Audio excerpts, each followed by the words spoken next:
लड़कों ने उसे चेतावनी दी कि लड़की को जाने दो, लेकिन रेम ने साफ कह दिया कि उसे कोई भी मजबूर नहीं कर सकता। तभी जे ने रेम को सिर से मारा और वहां से भाग निकली, ऊंचाई से छलांग लगाते हुए। सारे लड़के उसके पीछे भागे। ये तब हुआ जब वो के गैंग से लड़ रही थी, क्योंकि वो उन्हें चुनौती दे रही थी। हालांकि जे ने जवाबी हमला किया और उन पर टूट पड़ी। उसकी यह हरकत उन्हें चौंका देती है। उसी वक्त उसे पिछली घटनाएं याद आती हैं और वह सोचती है कि शायद उसके साथ कुछ हुआ था, क्योंकि उसे बेहोश होने का भी याद नहीं। तीनों लोग उसे ऐसे देख रहे थे जैसे वो पागल हो, क्योंकि वो लोग उसे पकड़ भी नहीं पाए थे और वो गंभीर रूप से घायल भी हो सकती थी। कैफ फिर बहुत ज्यादा परेशान हो जाता है और समय बीतते ही वह तुरंत जाकर देखता है कि जे ठीक है या नहीं। वे नहीं चाहते कि वह दोबारा ऐसा खतरनाक कदम उठाए, क्योंकि वे सच में उसके लिए डरे हुए थे। इस बीच साई जैसे किसी और ही दुनिया में खोया हुआ था। उसे लगा कि जे उड़ रही थी। जे उससे माफी मांगती है और फिर वे सब दूसरे गैंग की जगह से भागने की कोशिश करते हैं। सब लोग जे को कमजोर समझते हैं, इसलिए उसे ही निशाना बनाते हैं, खासकर क्योंकि वे पहले भी उससे लड़ चुके हैं। वो उन्हें इस स्थिति में घसीटने का दोष देती है और तय करती है कि उसे अकेले में बात करेगी। कोई इससे खुश होता है और बाकी सब उन्हें अकेला छोड़ देते हैं। कैफिर नहीं चाहता कि वो अकेली रहे, लेकिन फिर भी वह दूर से उन पर नजर रखता है। केओ उसके पास बैठता है और कहता है कि डेविड की बातों पर ध्यान न दे। जे साफ कह देती है कि फिलहाल उसे किसी भी रिश्ते में दिलचस्पी नहीं है और ये बात केओ से जुड़ी नहीं है, बस वो इस समय किसी रिश्ते में नहीं रहना चाहती। केओ उसकी बात मान लेता है, लेकिन उसे दुख होता है, इसलिए वह उदास होकर वहां से चला जाता है। उधर डेविड जिद करता है कि वह जे को घर तक छोड़कर आएगा ताकि वह सुरक्षित रहे। कैफिर अब भी नाराज है, लेकिन फिर भी उसके पीछे पीछे चलता है। जे समझ जाती है कि वह कुछ कहना चाहता है, तो वह उससे माफी मांगती है। हालांकि कैफिर सिर्फ उसकी भलाई की परवाह करता है और नहीं चाहता कि उसे कोई चोट पहुंचे। जे हर चीज को समझना चाहती है, खासकर ये कि केओ जानलेवा लड़ाई में क्यों शामिल था। पता चलता है कि केओ पहले उस गैंग का लीडर था, लेकिन किसी ने उसे चुनौती दी और हरा दिया। तब से वह सतर्क हो गया है और अब वह पाइप लेकर लड़ता है ताकि अपनी ताकत साबित कर सके। लोग न तो केओ पर भरोसा करते हैं, न ही उसके साथियों पर। जे खुश है कि लोग उसकी चिंता करते हैं और उसे बचाना चाहते हैं, खासकर अगर केओ दोबारा सामने आए। वह सोचती है कि क्या वह कभी किसी रिश्ते के लिए तैयार हो पाएगी अगर कोई उसके साथ रहना चाहे। उसे शक है कि कैफिर उससे प्यार करता है, लेकिन वह खुद से इस बात को इनकार करती है और शांति पाने के लिए वहां से चली जाती है। बाद में जब वह देर रात घर लौटती है तो सब लोग उसके लिए चिंतित होते हैं। वह बताती है कि उसका सिर लग गया था। एंजेलो बताता है कि वह पहले ही काम के सिलसिले में बाहर निकल गया था। वह यह भी बताता है कि उसे अब रात आयरिस के साथ एक ही कमरे में गुजारनी पड़ेगी, क्योंकि दूसरा कमरा नहीं है, इसलिए उन्हें अब अच्छे से रहना होगा। तभी फोन की घंटी बजती है और आयरिस सब कुछ समझाता है कि उनके बीच क्या हुआ था और उसे अब इस मामले को कैसे संभालना चाहिए। जब जे एक प्रेगनेंसी टेस्ट देखती है तो उसे लगता है कि ये उसका है और शायद कैफिर उसका पिता है। उसे याद आता है जब उसने पहली बार इसे देखा था, लेकिन फिर उसे पता चलता है कि ये टेस्ट डेंजल की गर्लफ्रेंड का है, जो सच में प्रेग्नेंट है। एंजेलो आयरिस से इस बारे में सवाल करता है, जिससे वह चौंक जाता है। सबको लगता है कि जे प्रेग्नेंट है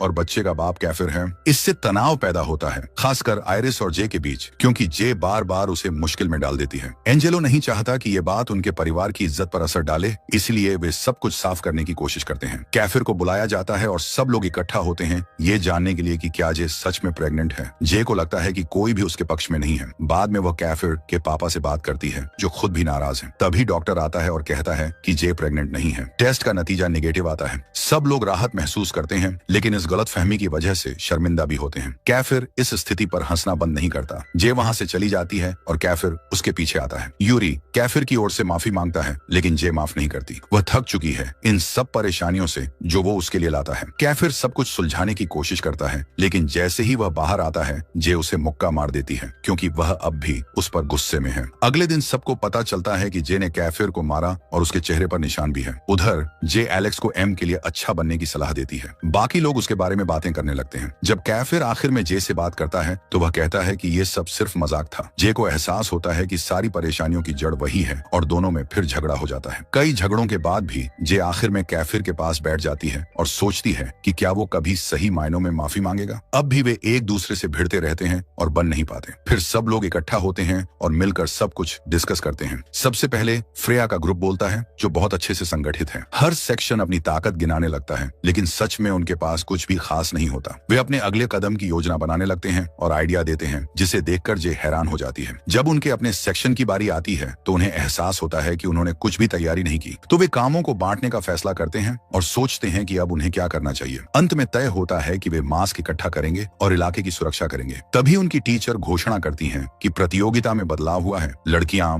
लड़कों जैसे और लड़के लड़कियों जैसे कपड़े पहनेंगे और हर सेक्शन में सबसे आकर्षक व्यक्ति को चुना जाएगा। इसी वजह से फ्रेया सेक्शन ई को अपने साथ प्रतियोगिता में शामिल कर लेती है। हालांकि वह जानबूझकर उन्हें उन्हें नीचा दिखाने की कोशिश करती है। समय बीतता है और खाने को लेकर ईमॉन के साथ उनका झगड़ा हो जाता है। जे सब कुछ संभालने आगे आती है, जबकि कैफिर हमेशा की तरह उसके पास बैठा रहता है, जैसे उसे फिर से करीब आने की कोशिश हो। इस बीच जे डेंजल को अकेले बैठे हुए देखती है, जो उदास लग रहा है क्योंकि उसकी गर्लफ्रेंड प्रेग्नेंट है। वह उसके पास जाती है और नोटिस करती है कि वह पहले की तरह ठीक से खाना भी नहीं खा रहा। वह उसे खाने के लिए कहती है, मानकर कि वह ज्यादा सोच रहा है, लेकिन डेंजल मजाक करता है कि वही प्रेग्नेंट है। जे थोड़ी भोली होती है, इसलिए एक पल को मान भी लेती है, लेकिन फिर समझ जाती है कि वह मजाक कर रहा है, जिससे उसे गुस्सा आ जाता है। वह उसका खाना उठाकर चली जाती है और डेंजल चुपचाप खाना शुरू कर देता है। उसी समय सेकंड सेक्शन की एक और लड़की जो डेंजल को डेट कर रही है, उससे मिन्नतें करती है कि वह उनके बच्चे को अपनाए, लेकिन डेंजल उसे लगातार नकारता रहता है। तभी जे वहां पहुंचती है और उस पर चिल्लाने लगती है, जिससे डेंजल को बीच में आकर उसे रोकना पड़ता है। जे को लगता है कि वह अपनी गर्लफ्रेंड को उससे ज्यादा अहमियत देता है और उसी के कारण बच्चे को नकार रहा है। वह उसे मजबूर करती है कि वह लड़की से ठीक से बात करे और उसे उसकी जिम्मेदारी याद दिलाती है। बाद में जे डेंजल को समझाने की कोशिश करती है कि वह बच्चे को स्वीकार करे, लेकिन लड़की रोती रहती है। जे उसे सांत्वना देने लगती है और समझ जाती है कि वह लड़की एक अनाथ है और उसका कोई परिवार नहीं है। डेंजल इसलिए उसके साथ नहीं रहना चाहता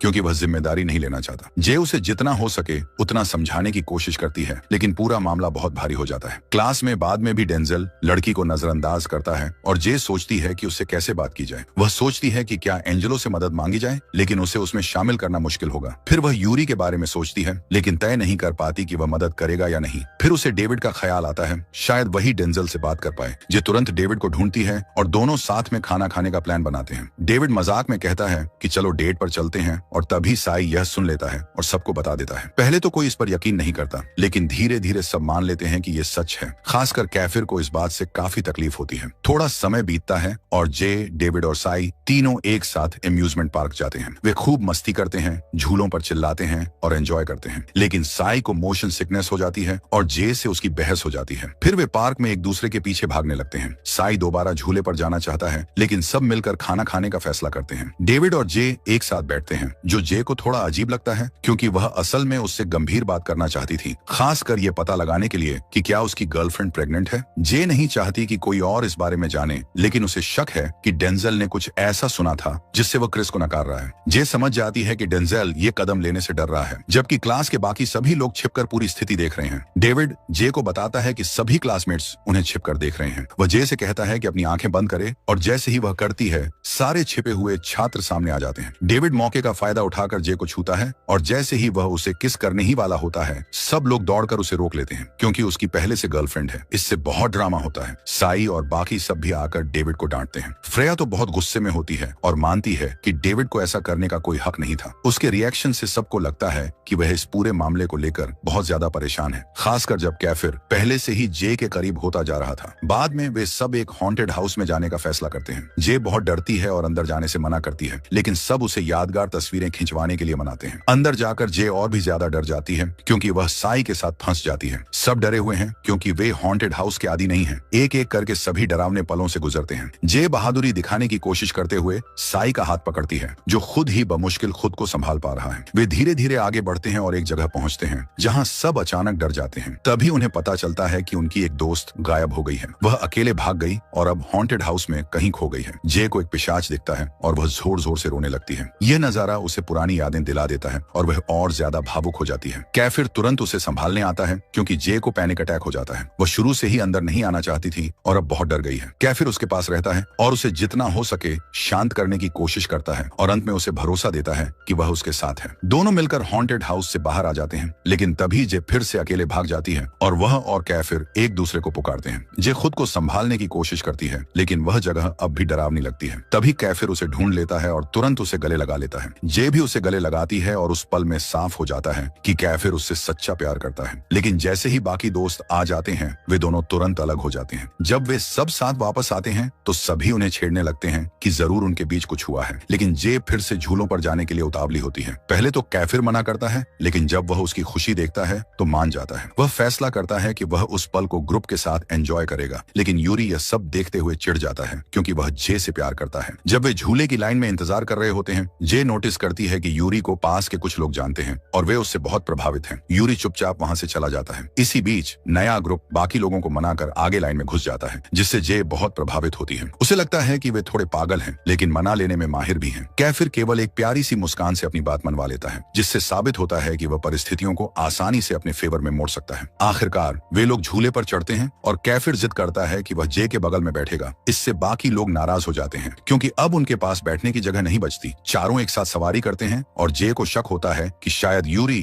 किसी लड़की को प्रपोज करने आया है, लेकिन यूरी इसे मजाक में टाल देता है। वे लोग साथ में फोटो खींचते हैं, लेकिन यूरी धीरे धीरे चिड़चिड़ा होता जाता है क्योंकि कैफिर जे के बहुत पास बैठा है। अचानक फेरिस व्हील ऊंचाई पर रुक जाता है क्योंकि उसमें खराबी आ जाती है। जे घबरा जाती है और तुरंत कैफिर से चिपक जाती है, उससे कुछ करने की गुहार लगाती है। वे कुछ देर तक वहीं फंसे रहते हैं जब तक कि तकनीकी समस्या ठीक नहीं हो जाती। इसी बीच आयरिस जे को कॉल करता है क्योंकि वह बहुत देर कर रही होती है और वह एंजेलो से कहता है कि जाकर उसकी खबर ले, लेकिन इससे पहले कि जे जवाब दे सके कैफिर उसका फोन छीन लेता है, जिससे आयरिस और भी ज्यादा चिढ़ जाता है। वह पहले से ही कैफिर को पसंद नहीं करता था और अब हालात और बिगड़ जाते हैं। आखिर में वह खुद जे को लेने आता है, जबकि यूरी अब भी नाराज रहता है। उधर बाकी छात्र शहर में खेलों और मस्ती में लगे होते हैं और समय बहुत अच्छा बीतता है। जे और उसका ग्रुप अब भी साथ में घूम रहा होता है जब अचानक आतिशबाजी शुरू होती है। जे पूरी तरह मंत्र मुग्ध हो जाती है, उसकी आंखों में खुशी की चमक होती है। उस पल वह किसी बच्चे जैसी लगती है और कैफिर उसकी नजरों से हट नहीं पाता। वह बार बार हिलती है ताकि आतिशबाजी अच्छे से देख सके और फोटो लेने की कोशिश करती है, लेकिन तभी उसे याद आता है कि उसका फोन अब भी कैफिर के पास है। इस बात पर दोनों में बहस हो जाती है और इसी बहस के दौरान वह अचानक उसके सीने से जा लगती है। कुछ देर बाद आयरिस आता है और साफ साफ चिढ़ा हुआ दिखता है कि जे कैफिर के इतने करीब क्यों हो रही है। उनके दोस्त उसे चेतावनी देते हैं कि वह सेक्शन ई के किसी भी लड़के से न जुड़े, खासकर कैफिर से। यह सब सुनकर जे अपने और कैफिर के बीच बीते हर पल को याद करती है, कैसे उसने हमेशा उसकी मदद की और साथ दिया, लेकिन फिर भी वह अपने जज्बात को नकारती है और वहां से चली जाती है। बाद में वह अनजाने में डेंजल के घर पहुंच जाती है और वहां का माहौल देखकर हैरान हो जाती है। डेंजल के पापा उसे देखते ही डेंजल को बुला लेते हैं। कैफिर भी वहां आता है और जे को देखकर चौंक जाता है, लेकिन समझ जाता है कि वह कुछ बात करना चाहती है। वातावरण अचानक गंभीर हो जाता है जब डेंजल अपने कठिन और गरीब जीवन के बारे में सच बता देता है। वह बताता है कि वे लोग घर से ही काम करते हैं और यह उसका बहाना रहा है अपनी गर्लफ्रेंड ग्रेस से दूरी बनाए रखने का। हालांकि वह और ग्रेस एक दूसरे से प्यार करते हैं, वह कभी भी पूरी तरह इस रिश्ते को स्वीकार नहीं कर पाया। उसे हमेशा अपराध बोध रहता है क्योंकि ग्रेस उसे महंगे तोहफे देती है। वह शुरू से इस रिश्ते को गुप्त रखना चाहता था, लेकिन गर्भवती होने के बाद वह फंस गया और अब न तो जिम्मेदारी ले पा रहा है और न ही उसे खोना चाहता है। वह कबूल करता है कि वह ग्रेस से बहुत प्यार करता है, लेकिन परिणामों से डरता है। तभी ग्रेस वहां पहुंचती है। उसकी आंखों से आंसू बह रहे होते हैं। जे उसे रोता हुआ देखती है और उसके दर्द को समझ जाती है। ग्रेस को यह महसूस हो चुका होता है कि जिस इंसान से वह प्यार करती है उसी ने उसे सबसे ज्यादा चोट दी है। भावनाओं में डूबी ग्रेस वहां से भागती है और जाकर कैफिर से टकरा जाती है। कैफिर उसके पीछे भागता है और जे भी उनका पीछा करती है। जब वह कैफिर को देखती है तो कुछ देर तक उसे घूरती रहती है। उसके मन में कई सवाल उठते हैं, लेकिन वह खुद को संभालते हुए आगे बढ़ जाती है। डेंजल की गर्लफ्रेंड एक इमारत की छत पर खड़ी होती है, छलांग लगाने के लिए तैयार। सभी लोग उसे रोकने की कोशिश करते हैं, खासकर जे, जो उससे मिन्नतें करती है कि वह ऐसा न करे। कैफिर उसकी झिझक देखता है और सभी से कहता है कि उसे खुद तय करने दो, जिससे जे चौंक जाती है। आखिर में कैफिर सही साबित होता है। डेंजल की गर्लफ्रेंड रुक जाती है और सीधे डेंजल की बाहों में गिर जाती है, जहां डेंजल उसे दिलासा देता है और वादा करता है कि वह अब कभी उसे नहीं छोड़ेगा। यह पल इतना भावुक होता है कि देखने वाले भी अपनी तन्हाई महसूस करने लगते हैं। अगले दिन स्कूल में यूरी नोटिस करता है कि जे परेशान है। दूसरी ओर फेलिक्स इस बात से नाराज है कि उसका भाई जे की वजह से बड़ी मुसीबत में पड़ गया और अब कोई उसकी परवाह नहीं कर रहा। बाद में जे उसे बास्केटबॉल खेलते देखती है उसके सीक्रेट स्पॉट पर और उसे चीयर करती है, लेकिन फेलिक्स गुस्से में भड़क उठता है क्योंकि वह चाहता है कि कोई उसकी जिंदगी में दखल न दे। बाद में वह माफी मांगता है और मानता है कि वह बस परेशान है। जे उसे स्कूल फेस्टिवल की बास्केटबॉल प्रतियोगिता में शामिल होने के लिए कहती है, लेकिन वह मना कर देता है क्योंकि उसका जे से झगड़ा है। जे और फेलिक्स के बीच बढ़ते तनाव को देखकर ग्रुप चिंतित हो जाता है, खासकर यूरी, जो जे और फेलिक्स की नजदीकी से जलने लगता है। बाद में जे एक मैकेनिक की दुकान पर साई और उसके दोस्त से मिलती है, जहां वे मजाक करते हैं कि जे और साई को फेस्टिवल की कॉस्ट्यूम प्रतियोगिता में भाग लेना चाहिए। लेकिन उनकी मस्ती तब रुक जाती है जब एक गैंग अचानक जे का अपहरण कर लेती है और खुलासा होता है कि रेम इसके पीछे है। रेम एक वीडियो भेजता है जिसमें वह पूरे ग्रुप को चिढ़ाता है और कहता है कि केवल 4 लोग ही उसे बचाने आ सकते हैं। यूरी गुस्से में आकर एक कुर्सी तोड़ देता है, जबकि कैफिर उसे शांत रहने को कहता है और ताकत बचाने को कहता है। अब कैफिर, साई, डेविड और यूरी मिलकर उस ठिकाने की ओर रवाना होते हैं। रास्ते में यूरी कैफिर से पूछता है कि क्या वह जे से प्यार करता है। कैफिर इनकार करता है कि उसे जे से कोई लगाव है, लेकिन साफ नजर आता है कि वह झूठ बोल रहा है। जब वे वहां पहुंचते हैं तो देखते हैं कि रेम ने जे को बंधक बना रखा है। एक जोरदार झगड़ा शुरू हो जाता है और दोनों तरफ से और लड़के शामिल हो जाते हैं। कैफिर लड़ते झगड़ते हुए जे तक पहुंचता है, लेकिन तभी उस पर हमला हो जाता है। रेम उसका मजाक मजाक उड़ाते हुए कहता है कि वह बहुत कमजोर है, जिससे जे की आंखों में आंसू आ जाते हैं। कैफिर जे को दिलासा देता है, लेकिन रेम उन्हें लगातार ताने देता रहता है। ये देखकर जे को गुस्सा आ जाता है। वह खुद को आजाद कर लेती है और रेम के सिर पर जोरदार वार करती है। रेम जवाबी हमला करता है और उसे थप्पड़ मारता है। इसी पल जे के अंदर कुछ टूट जाता है। वह रेम को पूरी ताकत से पछाड़ देती है और उसे बेरहमी से पीटती है। जब रेम बेहोश होकर गिर जाता है तो कैफिर तुरंत जे को अपनी बाहों में भर लेता है, उसे चुप कराता है, उसके आंसू पोंछता है और उसके माथे पर एक प्यारी सी किस करता है। फिर हंसते हुए कहता है, मैं बहुत जल्दी जलता हूँ। बाकी लोग वहाँ पहुँचते हैं और यूरी का चेहरा काला पड़ जाता है जब वह दोनों को साथ देखता है। वे जल्दी से जे को अस्पताल ले जाते हैं और कैफिर वहीं उसके पास बैठा रहता है, उसके होश में आने का इंतजार करता है। उधर जे के ताकतवर अंकल अस्पताल आते हैं और कैफिर को एक प्राइवेट बातचीत के लिए अलग ले जाते हैं। वहीं आयरिस जे के पास बैठा रहता है, उम्मीद करता है कि वह जल्दी होश में आए। जैसे ही वह उसके माथे को छूता है, जे हिलती है और आंखें खोल देती है। लेकिन जैसे ही जे होश में आती है, उसका पहला सवाल होता है, कैफिर कहाँ है? कैफिर अंदर आता है, लेकिन उसी पल जे का भाई उसे एक और बातचीत के लिए बाहर ले जाता है। अंदर सारे लड़के जे के पास इकट्ठा हो जाते हैं, राहत की सांस लेते हैं। साई हमेशा की तरह नाटकीय अंदाज में रोता है और उससे चिपक जाता है। जे उसकी तरफ आंखें घुमाती है और कहती है, बस करो अब। इस बीच जे के अंकल आयरिस पर गुस्सा करता है, कहता है कि जब वह किडनैप हुई थी तब वह चुपचाप खड़ा था। वह यह भी कहता है कि असली हीरो तो कैफिर है, जो उसका कोई खून का रिश्ता भी नहीं है। जाने से पहले जे के अंकल आयरिस को चेतावनी देते हैं, उसका ध्यान रखना। फिर आयरिस हैरान रह जाता है जब वह जे की माँ, जो उसकी मौसी भी होती है, को वहाँ देखता है। वह उसे गले लगाती है, लेकिन कैफिर उसे झटक देता है और पूछता है, इतने सालों बाद अब क्यों आई हो? वह बताती है कि वह अपनी बेटी की खैरियत जानने आई है और अपनी अगली शादी की घोषणा करने भी। आयरिस व्यंग्य में कहता है, एक और? कितने और मर्दों से रिश्ता जोड़ोगी? वह पूछती है कि क्या उसने जे को उनके परिवार के रहस्य के बारे में बताया है। आयरिस का चेहरा गंभीर हो जाता है, लेकिन वह कहता है, सही समय का इंतजार कर रहा हूँ। यानी जो भी ये पारिवारिक रहस्य है वह बहुत बड़ा और गंभीर है। अगले दिन जे उदास मन से स्कूल पहुंचती है, लेकिन उसके शरारती दोस्तों का ग्रुप उसे चुपचाप बैठने नहीं देता। वे एक प्यारा सा डेजर्ट लाते हैं ताकि उसका मूड ठीक हो जाए। वह मुस्कुराती है, लेकिन जैसे ही वह खाने की कोशिश करती है, उसे एहसास होता है कि उसके हाथ बहुत ज्यादा दुख रहे हैं। यूरी,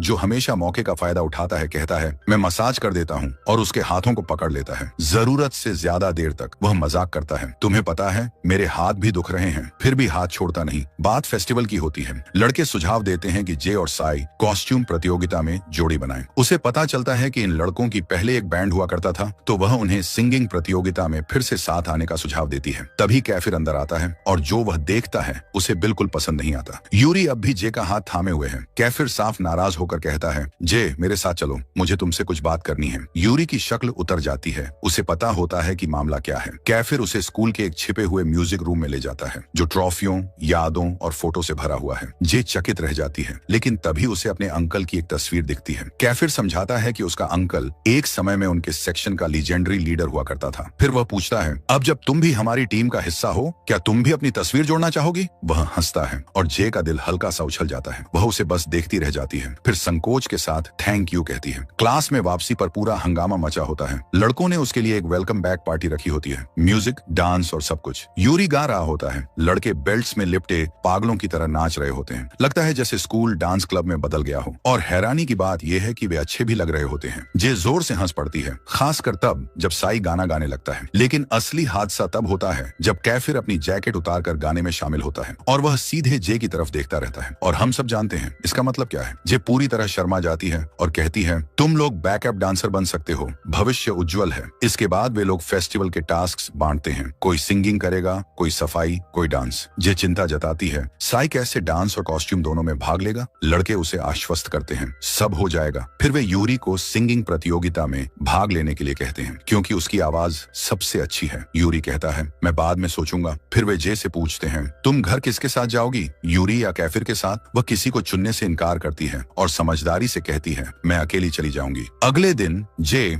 आइसक्रीम लेने के लिए एक दुकान पर रुकती है। तभी एक आदमी उसका नाम पुकारता है। वह उसे पहचानता है, लेकिन जे उसे नहीं पहचानती। वह बताता है कि वह उसकी माँ का पहला पति था और जे का सौतेला पिता। वह उसका हाथ पकड़कर माफी मांगता है कि उसने बचपन में उसके साथ अच्छा व्यवहार नहीं किया। वह मानता है कि जब उसने जे की माँ को छोड़कर नया परिवार शुरू किया, तब से उसे बहुत अपराध बोध रहा। समस्या ये है कि जे को उसकी कोई याद नहीं। हैरान परेशान होकर वह उसका हाथ झटक देती है और वहां से भाग जाती है। क्योंकि यह शहर छोटा है। यूरी उसी समय अपनी महंगी स्पोर्ट्स कार में वहां से गुजर रहा होता है। वह रुकता है, उसे गले लगाकर शांत करने की कोशिश करता है। जे कबूल करती है कि उसकी जिंदगी के कई हिस्से उसे याद नहीं है। यूरी कहता है, कभी कभी दर्दनाक यादों को भूल जाना भी एक वरदान होता है। वह उसके गले से हटती है और आंसू पोंछती है। तभी उसे महसूस होता है कि उसके हाथ में जो टिश्यू है वो वही है जो कैफिर ने उसे किडनैपिंग के वक्त दिया था। इतनी चीजें गुजर चुकी हैं, लेकिन वो पल अब भी उसके जहन में ताजा है। और अब वह जान चुकी है क्यों, क्योंकि वह सब कुछ कैफिर की वजह से है। जैसे ही वह यह सोच रही होती है, उसकी नजर यूरी के जलते हुए लाल बालों पर पड़ती है। मन ही मन वह खुद से पूछती है, मैं क्या कर रही हूँ? मेरी आंखों के सामने जो सच्चा प्यार है उसे मैं नजरअंदाज कर रही हूँ। ऐसा लगता है कि आने वाले टाइम में जे